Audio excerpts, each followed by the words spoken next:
Just watched Lil Durk and DJ Akademiks have a sit down on Off the Record podcast, okay?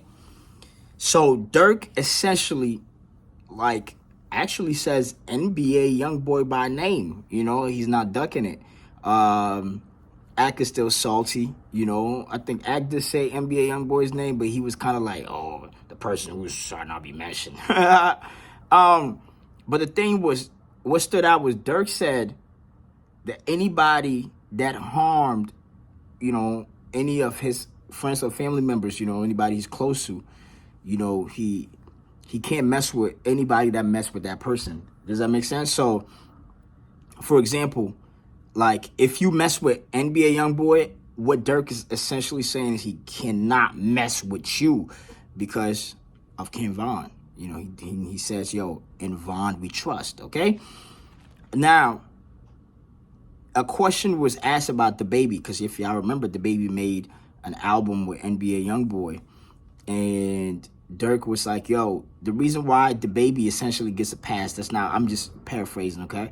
The reason why DaBaby gets a pass is because they had a conversation before everything came out, which is still like a contradiction, right? Because it's like DaBaby worked with NBA Youngboy, so it's like, where do you draw the line? It's like, are you picking and choosing? I think Durk is picking and choosing, because the elephant in the room is DJ Akademiks.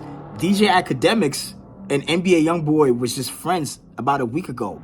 They just got into it because I guess Ak went on live and said, yo, NBA Youngboy and Lil Durk squashed their beef. You know what I'm saying? But, you know, like, NBA Youngboy and Ak had a great relationship, which they might even mend it again. You know, they might fix it, right? So when Durk says, yo, I can't mess with anybody, you know, who mess with, you know, somebody that harm my people, it's like, where do you draw the line? You picking and choosing, you know? So I think Durk is, you know, as he is and as he should be, he's an opportunist. And I think if there's an opportunity, you know, he will mess with you. If, you know, he's on the album promo right now, Ak, you know, has the ears of the streets. So there's a good opportunity. Let me utilize his platform. And it's where Durk is playing chess. Let me utilize his platform. You know what I'm saying? Get his audience, especially now that, you know, it's like the enemy of my enemy is my friend. Like, you know, I don't fuck with NBA Youngboy. You don't fuck with NBA Youngboy. So let me use you real quick. You know what I'm saying? Durk has all to gain, right? Because Durk, after this interview, can never fuck with Ak again, and he'll be fine. You know what I'm saying? He can just move on, never talk to Ak, never pick up Ak's phone calls, da-da-da-da. That's it. Now, Ak, on the other hand, eventually loses because before, you know, you didn't have issues with Durk, and you was cool with NBA Youngboy. Now, you might actually not have any relationship with Durk and might not never be able to mend your relationship with NBA Youngboy. So, in that sense, this might be a short-term gain, but in the long term, you don't gain anything. You know what I'm saying?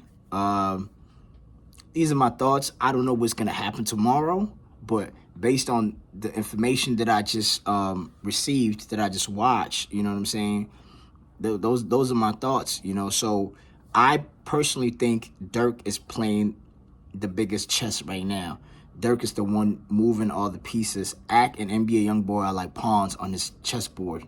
Keep it real. You know what I'm saying? And he has more to gain, you know, especially if he does a rebrand where he moves from being the voice of the streets to being the voice of the youth.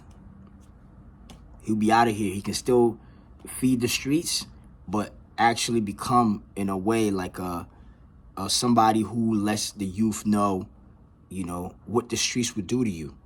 You know, be educational in that sense. But check it out. Let me know what you think, you know. And make sure you subscribe to my channel. It's Beto. I'm out.